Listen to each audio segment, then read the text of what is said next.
Bon, la Soleil News est allié contre les ténèbres. Donc Soleil c'est la lumière et les ténèbres c'est les mensonges. Donc dans ce que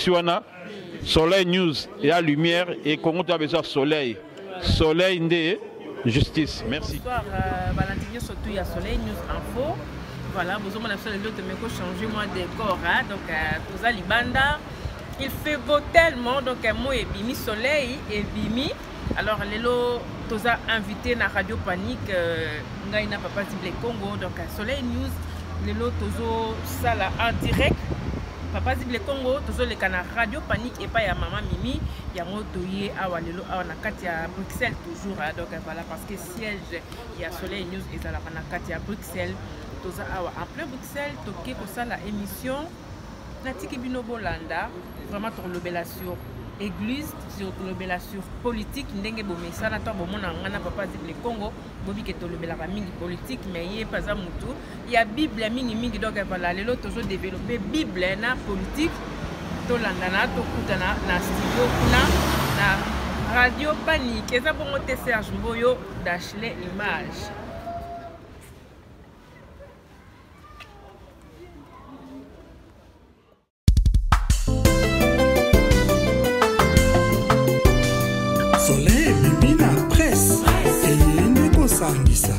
Tosala musala malamu olingi imite na presse oboyinde ba division tolakisa nde mosala mpona kotombola lokumu ya mboka. Soleil News Info, Soleil News Info, oyo ya Soleil Diata, oyo ya Soleil Diata ale bokota tokoyoka na lisolo ya Genèse ndenge nini nyama yei koba yei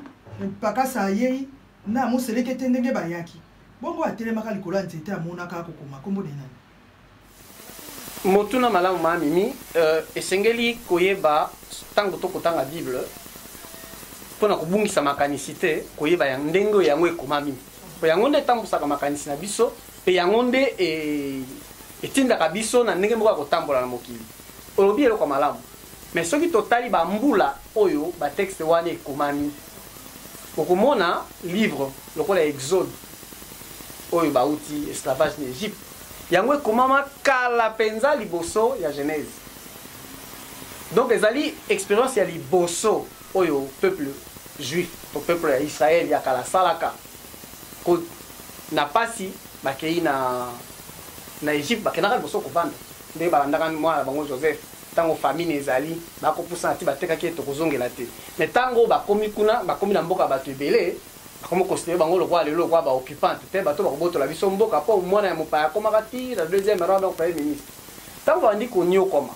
eza baza konyokoma bango eza interprétation tozo kosala tango babimi na pasi wana bakomi na terre promise babandi kokanisa te komaniola ndenge tolobaka babi te nzambo alingai biso na pasi mpe alibere biso ndenge balobaka ezaka nzambo asalaka mokili mpo lokwa na makanisi na bango mpe na biso nzambe aza kaka moko sikoyo balobi na batradition bato babandi koluka ndenge nini koteya ebandeli ya mokili yango moni livre wana ebandaka oyo ya Genèse mpo eza te bazobeta lisolo mpo moto azalaka okomona na inspiration yango moni babetaka te na bato batangaka théologie to basalaka quoi babetaka histoire ya création te babaka récit de la création. Ah na Bible so différence entre histoire na récit yango toyokate histoire eloko mosusu récit pe eloko mosusu boya tata boy donc makambo ya bato basaka cours ya théologie babengaka ngo récit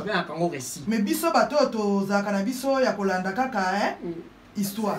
likambo na ngina loba mingi awa ti tokomaki na 13e siècle eyaka babuku bakoma mulai eza na suka te mais bango virgule te kala ezaka bongo ba texte na écriture na eba hébreu na ba grec mais bango moko ba koyeba na kotanga ba texte na bango likanise suki yao ezaka bango bakana ba méthode na bango ya lecture ezala kwa ya biso te mais tango tokomi na 1226 1226 omoni na liloba ya nzambe komi kotambola tambola ya babuku wana ezali na bandeko mosusu batali yango ndenge ezokoma eza na ndeko moko Étienne Langton ayebani mingi na histoire bato batangaka histoire baobenge kuna ba évêque to archevêque de Canterbury ya tali buku wana bandi ko meka à partir ya bible na période wana mingi zaki bible ba traduire na latin ba ko ba yango vulgate ya tali na 1226 texte leki mulai bon na bato baza ba théologien ba technicien bato ba yebi ba yekoli buku wana ba koyeba kotanga yango na moto ayekoli te za pasi pona kolimbola ya bandi ko sala effort ya kokata yango na ba chapitre. Voilà, tout ça, 13e siècle déjà. Kanisa ba texte musu ba komango avant Jésus-Christ. Ba texte musu ça date de plus de 1000 ans avant Jésus-Christ. Bongo, to komi 1300 ans après Jésus-Christ. Muto azalaki wona tenda ba kokata ngona chapitre. Omo yango na baki ko kanga ba verset na mutu ko bongo la ngoyo kanti Paul mutakomaka bongo to Abdias to Salomon ezapasi. Donc muto ko mona na verset moko basangisaki maloba ya Paul na tata moko boya azaka komonela makambo yango likola nzete ya ndako na ye basangisi epesi chapitre mobimba ezaka liloba ya moto moko te na Bible na koyokanga surtout komona mingi ba partir na bia liboso wana so kama neti buku ya Genèse eza ba buku wana komona ba koloba na te moto boye mutakoma lokola ba Deutéronome lokola poni ba moto moko te po eza makambo ekomami na bato ebele ba yango tradition. Omoni za masolo ebele betami na bandenge ebele mais basa le roi lisolo eza kokende na nzela moko boko tala yango na sens bati yango na buku moko yango komona mingi Genèse ba bengo Genèse loko ebandeli po eza masolo ebele po eza lié na ebandeli ya mokili ndenge Nzambe asalaki mokili ebandeli ya Nzambe alliance na Abraham ebandeli ya boye lisumu ya liboso pe kanda ya Nzambe tango kaka te parce que so obi kaka eza ko okitisi yango te parce que ba resi yango komi mwa mingi ko le misa mwa moketo moni yebo kitisa mwa boyani to aki ko lika te o ba melaka eloko bo Jonas akotaka na libumu ya mbisi o Noé asalaka bo ko biloko ko so ko mita yaki na ngo ba resi komo le misa te mwa boyambi komi okita moni esika ngo wana te époque na époque ezaki na makanisi nango to culture nango peuple na période moko boazaki na ndenge na ya kokanisa ndenge na ya kolobela ndenge na ya komona mokili kalamate ezalaki kaka na lisapo kalamate ezalaki po babetela yo lisitwale moko pe boye ata pe na ba tradition na biso na ba coutume na biso africaine soko zongi mingi penza ezalaki na ngonga moko bata baboti po bate ya biso bakobeta lisolo moko boye ngai ba tata bana mike ba kolba mutu moko za komone Kinshasa akamola ya kanga bana mike. Donc leçon moi na nyoso so moni 18h ata ba tindi yote so moni ka molili mbango na ndako po Kinshasa ko kanga yo mais ata Kinshasa za moto mais leçon que moi na moke aza faible à moment wana ba ko lever ba ko sala mabe yango moni masapo ya bongo kala ezalaki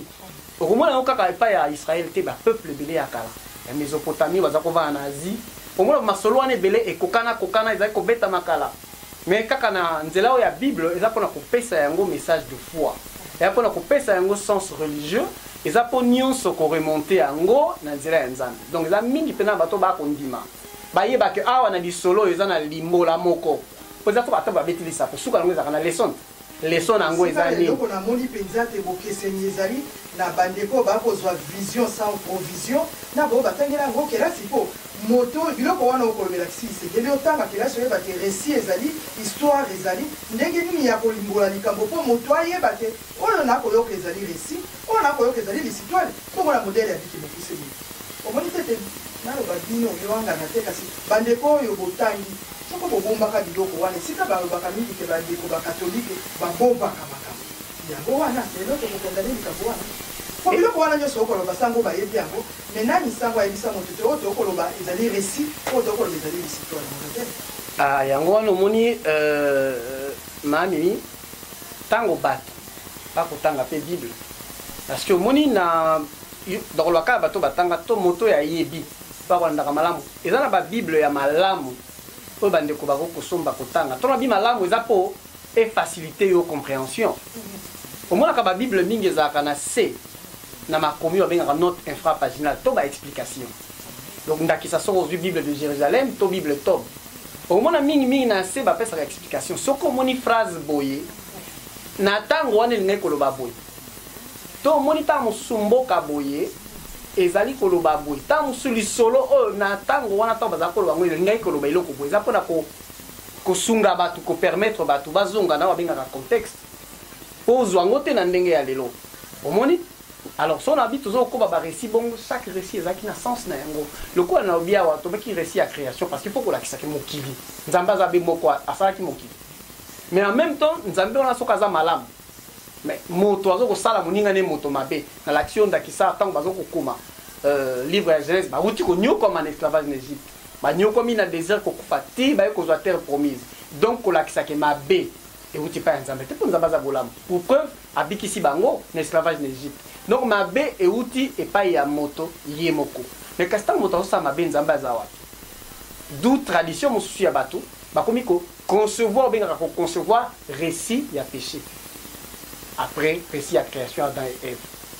Mais récit à péché on a Adam et Ève au baliaka baliaki mbuma pe bongo na bongo. Mais au côté là que il y a toujours toute une culture na simanango, na ba terme utilisé na ba moyen. Omoni? Ya liboso, lisumu Nzamba sali mwasi na mobali. Asali bango na image na ye. Wona zo lakisa na bolingo ya Nzambe na moto relation ya kozana nango na Nzambe. Mais tango lisumu ye Nzamba sali lo mobali. Wana to yebi Adam. Pesi masali Ève. Ndengo asala ki to yebi. Mais asala ki liboso Adam. Adam auti na hébreu Adama. Pourquoi terre? Mwasi eza Isha za femme.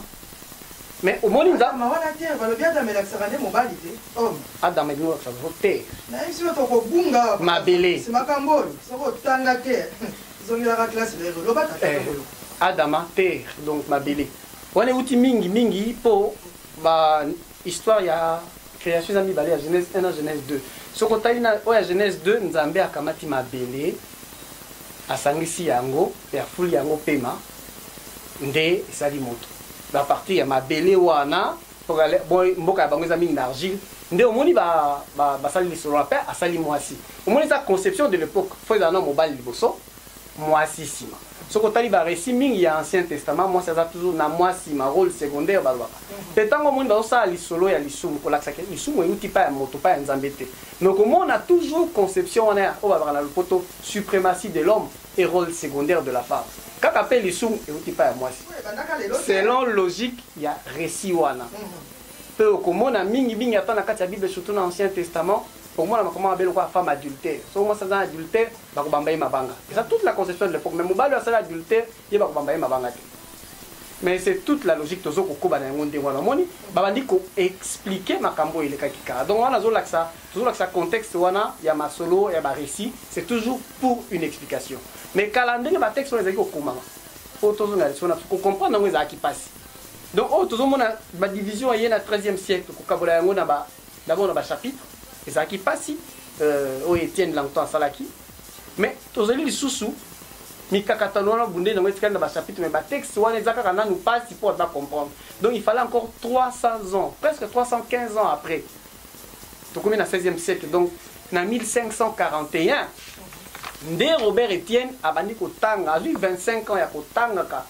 Bible wana na ba chapitre. Yazalaki théologien. Yazalaki juif pas zaki théologien. Donc aza moto pas zaki kotanga Alexis Bomoini mbakaka na kotanga Bible. Yende na 1551 a réussi kokata yango na ba verset. Donc 13e siècle Bible katani na chapitre. 16e siècle na verset skotala et kalia ba on a 300 ans. Remonter si ko ba texte monsieur Ezali il y a plus de 900 plus de 500 ans. Au moins effort Ezali ko banda ko sala de façon que maintenant on a comprendre Bible malam. Au moins si ko to outi. Donc ce qui to bloquer le chapitre 2 verset 3 pour ayebi angote mais il y a qui na sens ya ko rendre Bible plus compréhensible ndenge balwa. Lelo et permettre ça tozo le texte. Ce ko funguli Jean au biki na ba chapitre 1 nazo kende. Mais comment makandenge wana eza musalo esalami bambula na bambula ba siècle pour permettre que to zo texte o to za nango lelo peut to ko comprendre Bible malamu comprendre malamu ndeko ezali likambo ya texte na contexte lelo to komi ko lata makambo ebele na kati ya Bible nzoke komamaka na contexte mosusu ndenge nini ekoma lelo elamba ya mobali mwasi akoki kolata te elamba ya mwasi na contexte nini bamakambo wana elobamaka oyo lelo ekoma kolata biso basali na Nzambe bakota makambo ya bitumba mboka te nzoka babunda pe baoyo bazalaka basali na Nzambe po nini contexte lelo ekoma eloko mona interprétation mosusu kaka kozala koyeba eza moto mosusu abotami na mayele mwa mokuse mosusu mpe aza na mayele mokuse mais atimbo mpikiliki koluka koyeba mosusu mpe azali na kosala na effort te asuki wana yango omoni kala soki ozotala ata na bible soki ozotala bato bazalaka koteya mpenza kala liboso osimba bible oteya ifo yekola yango ata komona na epoke ya bajesus ya kaka basanhedrin ezalaki bafarisien baza bato bayekoli mibeko moto osaka kosimba bible te bango bayebaka deja ntango wana te eloko wana ya mbeli ya mini obibale ndenge balobaka lelo soki okende yango na lombango obomisi bato po deja bango soki otali epoke wana ti jésus aye na epoke oyo bamoïse bauti basiècle mpe ezoleka eza na bato bien que tradition mpe ezalaki oral mais baécrit mosusu ezalaki il faut bato batangi ya bwania bayekoli yango bayekolisa mpe tokita ti epai na biso lelo donc soki tozongi na contexte wana okomona ke tozwi progressivement ndenge balobaka connaissance une connaissance progressive obi lelo faut toujours tozonga na contexte écrit mpo omona ke buku oyo soki oyekola yango malamu te okoteya yango bato malamu te soki oteyi yango bato malamu te badéviation kokoma ebele na bandi lelo mami okoyebaka kobloke chapitre na verset te ya paul mpo akomaka bongo te okoyebaka kokende kobloke chapitre ya josué te mpo akomaka bongo te mpo bakati yango na nsima yango nde lelo efacilité biso compréhension mais mingi soki tolingi totanga buku wana totangaka mpe banote explicative na se po tozomona histoire oyo tozobeta awa ya israel eza kaka histoire religieuse te soki tobi exil to esclavage na Égypte soki otali babitumba bango baza kobunda na bavoisin mpo na mabele na bango terre promise ekomi combat politique mpo lika mabele ekomi un peu politique mpo omoni histoire ya israel nyonso mpo kosangisaka yango parce que histoire na bango ntango babimi na esclavage na Égypte se résume un peu na Sinaï ntango Moïse apesi bango le 10 commandements 10 commandements mpo na bango ekomi lokola volonté ya nzambe contenu na yango et à partir de wana comme peuple lu ils se reconnaissent comme une nation. Sur la histoire d'Israël de l'époque, 10 commandements, on a pour la constitution, la première constitution de leur État. Donc, la nation, peuple élu, se fonde totalement sur les 10 commandements. Voilà pourquoi le Koala Babo Sanakayango, jamais Bango va célébrer Bango. Tant que les Juifs va célébrer Pâques Yango. Pâques Ezali, tant que les esclavage d'Égypte. Et puis, pour Bango, le passage de la loi Wanande, Bango va venir à Pentecôte. Donc pour la mokolo ba komaki nation ya solo 10 commandements volontaires nzambe yango ande Pentecôte ya bango et puis bazaka toujours na mokolo moko ba yango fete ya Sukot o bakanisaka lisolo nyonso bango uto e bandela banda Abraham te lelo pasi ezalaka mingi soko tobimi na kati ya lisolo lelo oyo nayebisaki yo na ebandeli ya lisolo na biso mpo tolobaki tokosola na likambo etali biblia culture na politique ya mboka na biso lelo oyo tomoni obetaki lisolo ya bajuge Papa Fabrice nakanisi tolobaki yango te ba juge na tango ya biblia wana ezalaki bo basambisaka bato te bo bakataka makambo te ba juge bazalaki ba généraux de guerre bongo te tata le roi général Mayele le la Mamadou Ndala le bato bako diriger ba guerre bongo bango bazalaki pe basali ya nzambe lelo tokoki kozwa bato wana lokwa histoire ekoleka na Congo biso na bango bokeseni ezali nini place wana po babundelaki mabele na bango ba généraux de guerre bazalaki biso pe lelo na kati ya RDC bato bakokufa mpo na mabele na bango sikoyo baeglize to ezali na RDC tokoki mpe kobenga bango bagénéraux de guerre bapasteur na biso wana premier rôle eza c'est dénoncer le mal or bango ndenge mama mia biso soki odénonce mal bakobanga liwa bakobanga kotika mbongo bakobanga kotika mituka sikoyo mutuna onga na kotuna na ndenge mosusu na yo te me na bango na biso tokobunda na bapoliticien bakobunda l'église catholique to comité laïque ya coordination ndenge ba ko s'impliquer na politique bango bate iwana ya liloba mokolo mboke ko bonga bango fa bénéficier nango mais sikata mo yoko loba mokolo mboke ko bonga yeko bonga par rapport na yoto ya bango po moto ya zali na mituka na ye mosali ya nzambe azali na basoda liboso andako na ye po na ye mokili esi ebonga eko bonga po ekoma nini azala besoin ya bandimi wana oyo bazali na esprit faible ya koya komilela kepa na ye atielaka bango maboko na makolo oyo etonda masumu mais pour na ye mokili ebonga nde eloko na lobi contexte ya makambo na biso yango nde epesaka mpasi mwa moke te mamimi est-ce que kobonga ezali par rapport ya moto moko to kobonga ezali par rapport ya bato nyonso parce que notion oyo touché ya kobonga oyo nga mpe na touché na kobenga ya kobonga yango wana na langage mosusu na politique ntango basalaka évaluation ya bapays ntango bayoka pays boye eza développé pays boye eza sous-développé c'est par rapport à niveau ya vie à bateau. Niveau ya vie à bateau, on va bien avoir indice du développement humain. Batala kaba eux, biloko ezali babengaka bien première nécessité. Par exemple, accès à l'eau potable, électricité ezali, bana bako tanga, bato bako sala musala malamu, bato bako lia ndenge nini. Lelo biso mboka na biso, bako tanga biso na kati ya bamboko bato bako vivre na malnutrition. Bato bako tomate bakati kati baki yango lisumai bakati balini na sachet. Bato non, bato bako kufa na nzala, mais tozala makoki ebele. Omoni yango na toko ko benga ko bonga yango wana. Parce que toko bunda pona ni. Ko bongeza était parfait mutu moka somi mutuka. Ko bonga leo to na budget ko vivre te, ko bonga leo budget ko ça. Mais ko to pesa passe mingi na kati ya mboka ba leader. Na kati ta mususu eloko amone ko ekima biso mwa moki. Pour leader soka zali na nzala tango mususu akosunga moninga na ye ya nzala et comme compagnon de lutte ba bungi etuba wana. Mais oyo yo ko lo bate moto molo. Moto asengela za liboso ko abundela yo. Tango yo bengi epozo ena na téléphone ça passe. Okoza secrétaire ozui mama moko ozui tata moko bayebi so pasteur azolala bongo moto wana kogundela yo ndenge ni po pasi na ye ezali pasi na yo te pasi nde ezali esika wana te po tokoma esika ozolobi tokoma pasi ya liboso yango wana parce que lelo tolobi na yo lisolo ya bible na bato tobengi mpe balider babundeli ekolo ezala bajuge ezala baroi ya kala babaki liboso bazalaki kopona bango par rapport ya kobanga nzambe eloko ya liboso eloko mibale obengi qualité humaine to vertu babaki bazali vrai meneur d'homme mais bazali mpe bato ya compétence soko otali na badescription komona David atikali roi par rapport ya kolinga mboka na oyo asalaki parce que bokaboni mpe ezalaki na 12 tribus ndenge bakita wana anga mona ya boye batribalisme ezalaki makasi David azala kwa symbole ya moto asangisaki les 12 tribus symbole de l'unification. Mais comment on appelle Salomon, Azao a bien qui symbole de la prospérité parce que mi pesaki, ma période de Salomon de mboka wana économie comment qui prospère. À l'époque on disait comment utiliser mine nous utilisait le la cuivre métaux. Donc au moins dit symbole il y a leader ezali l'intérêt de tous. Mais tango yozo ko benga bato wana ba leader. Par rapport à quelle compétence? Ba leader ba kotia intérêt de la communauté et sikanini. Déjà kaka eloko liboso to yebi na ba politicien kaka ya bisote ya mokili ceux qui baye ce sont des beaux discours avec un projet de société akolo balongo na français molai soko pesa ta dictionnaire na grammaire o ya France ako corriger et mokolo koma adu bokondi pour mettre en pratique c'est d'abord ses intérêts alors que comment la Bible ba rona o ya solo il faut ba se sacrifier pour na bango pour na mboka na biso to ba mboka ba ko diriger et remonter par rapport à niveau de vie voilà la différence. Ba oyo tokotanga bango wana bato abasi kulu wana français ya molai yo bino bolobi démagogie papa bakolo balko ayo wana na ebite soko to bi lelo to tikela yo mwa kondima wana koloba te papa zebe soko akomi wana tokolia pe tokomira tokosala confiance na yo kono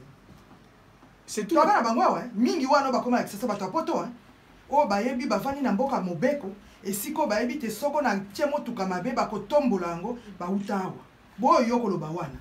na koyeko bata 80% ya bato wana ba utao esika ba ebite nzela wana batambola kasina bango de ba police bango de ba saboli mboka wana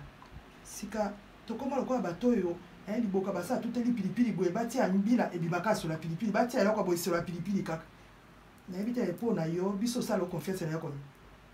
to lobite te yo yo comme président ko tuna kaka moto tuna kalia ka lokwa mabeteta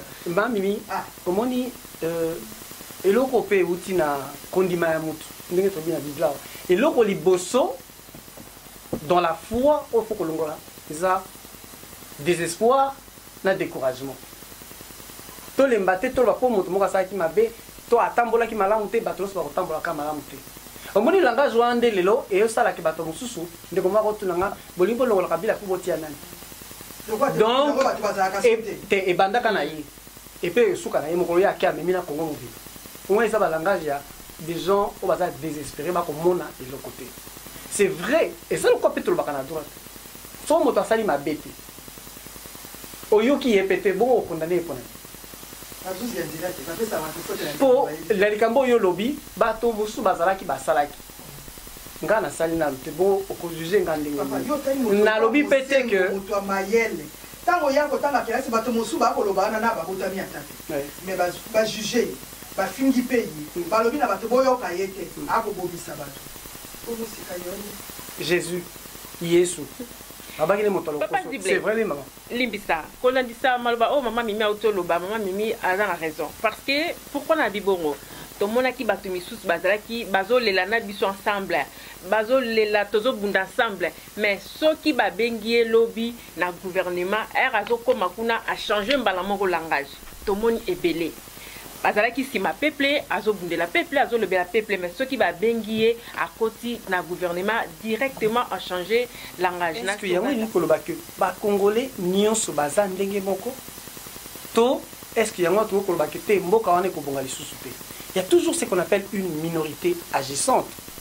ata bato baza 100 baza mabe na mabe yango mpe ekoki kozala ndenge moko ekoza ata na mwa moko mibale oyo bakoki kosala ke ata mboka yango epe bongo mbala moko te me ekende na nzela ya kobonga bongo tozobunda kwali seke nalobi c'est vrai que bato mpe ebele mais lilala misu mpe fo epola so bozwi lilala ya mabe bokoti yango na kati c'est vrai mais tozokende na sens où vraie conscience mpe banda que ndenge bolobi boye mabe oyo bango basali toyebi yango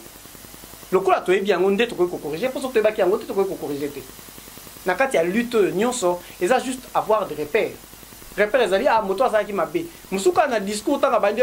nzela ozokende toyebi il faut toujours rester optimiste il faut toujours continuer à avancer yango bazobana biso tokosala eloko te kabila atikane basali opération mosusu babango likofi ya kabila abambi baaffiche partout candidat aux élections présidentielles babe yango likofi kaka oui batie alobi seniko auti kosala discours a condamné yango secrétaire général ya seniko auti koloba bato bakosala manœuvre wana entre autres Henri Movasakani mpo batie na micro kabila liboso troisième mandat babengi yango likofi donc effort oyo nyonso biso ozokosala mpona bango eza pamba akotikala wana alakisi biso yango clairement azokende na troisième mandat mais komona mpe mokolo mosusu bahenri mova wana bato oyo nyonso bazalaka badirecteur ya cabinet nde basangisaka bapasteur bakendaka oyo ebele mpona apesa bango badirectif oyo mpe azalaka pasteur soki mogali soki lumani au moins niveau tokomi mais tala bato boni bakondamne yango seulement l'église catholique nabi te ke kaka bango principal l'église mais senko directement alobi manœuvre wana eza inadmissible. Et voilà pourquoi le comité de coordination va prévoir quand mais c'est une compagnie motasara église c'est ça tant que bandit au côté makamba conférence à 5 côté tant que bana mboka balobaki makamba ngo ekosi la mokolo fulani 5 fois yena masolo motape ça escalier pour glisser pour na sénali 5 côté voilà nazalaka na ba option mi balé sikawa nga nazala jamais d'accord na dialogue toute forme de dialogue banda kutu UDPS liboso anosaka dialogue soko bakama mimi tant to ça ba marche ba combattre to betana makofi biso na biso ba pro na ba contre dialogue oyebi tant so ba chaka cercle ya to betana makofi muninga mo ba bambaye mutu na sawa kota hôpital kao donc depuis bandi nazaka contre dialogue tilo nazaka contre dialogue ba évêque ba justifier ki dialogue dans le sens où na ibandeli di kambo to ko solo na malembe te po ndingi monseigneur Fridola Mbonga ba to pesa issue pacifique mais faut ken. Mais le coup là, il faut que les politiciens, il faut dire vrai, parce qu'il y a moyen mon côté, il y a combien de Kabila. Moyen mon opposant. Opposant. Maïko. Oh ya opposant. Opétiant. Parce qu'il y a moyen mon côté, il y a combien de Kabila. Avec le coup, la politique, bon, tu vas dire Sabino, tu as moyen à qui de la maline. Si vous avez dit, on va dire que Tata Oyo. Tata Oyo na malimba okende te. Moi sinon en bon autre que Kolbango Azaki vice-président il y a Senko à l'époque. A outu Kolbango na maté a to sali nyonso. To pesa ye issue pacifique tilelo. Abi n'est jamais trop tard de revenir à la raison. C'est le moment à l'ingité. Alors la lutte il y a ensemble balobini. Abi to bunda. D'ailleurs tous ces comités de la carabine. Tondi mako subir pire lelo. Donc ouais ma bête suka ko bunda tina suka pour tirer le meilleur. Et monseigneur cardinal monseigneur Baksaki lelo a jamais tozoa à venir na biso pe mboka na biso en charge quel qu'en soit le risque au moni donc pour nga quelque part bakenda ki nazaki d'accord te ceux qui va reconnaître que voix waneza ki malamu te et que bakena voix ya pression ils sont revenus ba mo boso na à la raison c'est pas mo pe ko ça moi pression na mokonzi ya mboka ya RDC ezalité ba bandeko ya nzinga ya bamboko ekangisi biso wana po kuno koyoka basali constitution na bango boye kuna référendum esalaki o kuna boye baninga na ye basali mwa makambo pe balongi na bamboka na bango bino pe bwana eloko te me moto makasi bokangi ye malgré akokoka kobima te kasi akolonga pe na modele oyo ye bolongisi ye likambo ya référendum te bolongisi ye makambo ya kosimba constitution te maele na ye esuki nde yango batieli bino likofi te oyo akoya babambi ye yango mwa etumbango quelque part ton dit m'appelle moi victoire les alliés pour et ko bote loko te kasi ko bote loko bongo mais bongo pensate na sepeli ba mi pour la monnaie évoluer donc désespoir et longwe pessimisme pe longwe te ko na bibongo mais bongo penzate mais kasi lokola moi bongo ezali donc to tsali moi pas moko na ye au moni pete telelo non seulement azoko changer constitution te akolongwa pete ali pe koloba te na mnoko te ke bon ngana ko poser toi alobaka ameni likofi ate koloba mo ya likofi te bomoni te ba suba tiele baba mbika na balabala ye na monoko batuna ki ye ba bamelaka ye parole basa memaki maloba momemi maki alobaki asonaka ta abundaka te siko palo ba 14e mandé comme problème donc différence ezali lelo na mboka na biso faut koyeba moto makasi soko aza kosala est-ce que ça par rapport ya ye ba conviction na ye par rapport ndeko lobi ya ba porte-parole na ye to par rapport ya ba soutien au azali na nango mwana soso atondaka nzona te yo si omoni na mboko oyo mokili mobimba tango ba refoulé ba flamand webi ba journaliste flamand bakendaki na Kinshasa mokili ete même mwana asingi esika basimbaka te bakolongola yo oki kosikosuana moto na kati ya mokili oyo mokili etelema boye akotuta tolo modele oyo président ya Congo akotuta mwana soso atondaka azali sur na oyo bakosimba ye biso tala ni soko balobi bongo me bongo mpenza te tolobi toyeba suka lisolo yango po tokopusana okomona bato basali 10 pas en avant 50 en arrière mais bakopusana te bakozonga mpe nsima te du sur place oyebi mamimi lokola so évolué kolongoli désespoir po bandeko mpe mosusu baza kodécouragé lokola basi balongoli désespoir natalaka soko tozotala mingi lisolo ya Afrique ndenge ebandi po tokoma esika tokomi lelo na batrouble na baguerre oyo lisolo eza mwa molai soki na bina tala lisolo mosusu ya bandeko na biso ya Angola mpona kosala kaka comparaison okomona bitumba ntango ezalaki makasi bakobunda ntango savi mpe ezalaki na bomoi atelemisaki mpenza mandoki donc toyebi te ye na parti wana bakosila ndenge nini mais ezalaki mpo bakoma na babuku na badocument oyo tozwi epai na epai koluka kotanga okomona Savimbi akufi na 2002 mais bango baservice secret oyo edesidaka liwa na ye badesida yango 7 ans Savimbi na ngambo na ye Santos na ngambo na ye bato bakobola bato bakomela bato bakosala bomoi na bango misère ezalaka modele oyo ezali na Congo guerre esali mbula boni na Angola mais bato bakokima Congo Kinshasa guerre eyaki kutu nano te bakokende Angola mpo vie ezalaki meilleure que na Congo ntango wana kutu mokutu azali nano totia nyonso na moto ya Kabila te après wana ekomi vers tokomi kotendre na fin ya Mobutu po ebandeli ntango bazalaki nano na régime communiste bazalaki na pasi mpona basoutien oyo azalaka nango mais azalaki surpris quelque temps après que ba soutien wana et baluka c'est-à-dire kati bien na ye mais tant ba balukaki quelque temps après ba komi kaka na ko ba mercenaire ba za ko soutenir ça bien pour attendre kombo e bele ba ki ba mercenaire ba bangolais te bangolais ba komona bango bele ba zo ba tant sous portugais ba mozambique ba za ki bele ba ki recruter na compagnie ba mercenaire moko sud africain mosusu pas américain za ki meto makambo susu tango ba baluki ba signer contrat na gouvernement angolais kaka ba za ki obundela sali ba bandi ko bombarder bango tazo kengela ba mboka na ye na ngina lo ba boy vraie pression ezaka koto ko sana balabala vraie pression ezali pe auprès ya ba soutien réel po mbala mingi na ko kamo komona soki yo ko tinda ngai otindi ngai na kepa ma soleil e bongo mutu alingi ko silika po ma soleil azwelo ko wana te akoya pa na ngai nzoka ngai yo mutu tindi ngana kende pa na ye donc mutu alingi ko sala pression ya solo akolanda esiko ordre ko uta yango erreur to ko mwana ba politicien mususu oto moni po totanga kombo bokepa Kagame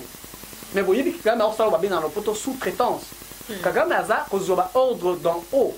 Au moment où les autres ont la notion de voyez ba poto longue tumbol. Et ça notion soutenir ba américain comme état français va soutenir yété. Ba mboka na biso ya Afrique depuis 97 mami. Bato ba sala ka bitumbe comme mboka ba la privatisation des états. Biso to comme na to ba nation te ba état. Pour na bango to za biloko privé donc comment quoi biloko ya bato pour benga ba bailleur de fonds. Bango de bazana ba compagnie kiliki bango pende bazana biloko to benga ba compagnie ba mercenaires bato bazaka bituma donc yo so ko sa pression ya solo okele pa moto ba kotinda to okele pa moto ya tindaka to zongi suna makambo nga zo komona lokola moi théâtre défilé ba politiciens to komona ba tamboli ba kangi ba photo bazaki na balabala ba kendeki na mboka bo mais ba kokutana na ba groupe ya mike et pourtant ba oyo ya minene baza benga ba donneur d'ordre na moto nyonso akosala politique to akobunda combat politique to moto nyonso aza leader politique soki avandi aza na mwa renseignement aza na mwa investigation ayebi bagroupe nini eza bao bapesaka mitindo bazali me yo komona bango te